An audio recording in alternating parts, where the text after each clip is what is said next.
आना सूरुजा जेका उगता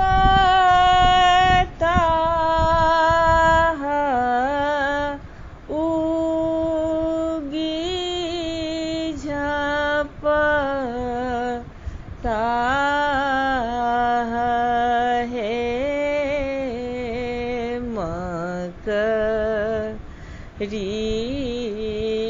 दे बनी ऐठी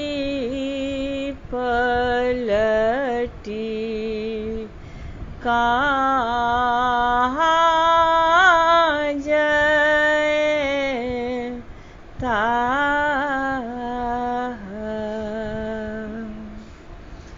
रुनु की झुनु की धिया चलता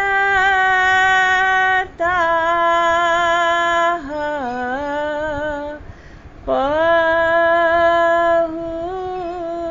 देखता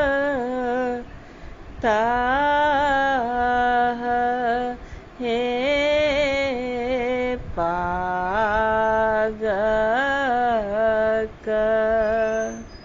हेच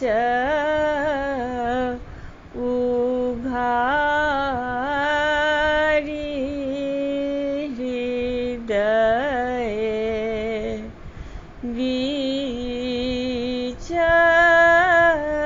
रखता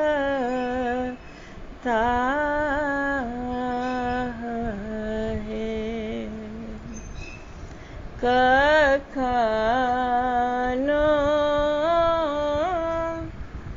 जो पहु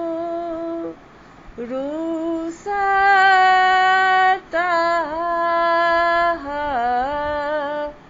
पुनि बंसता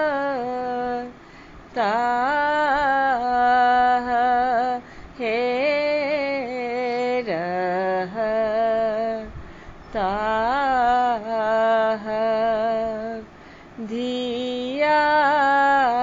के अधीन कुबचन ने बजता।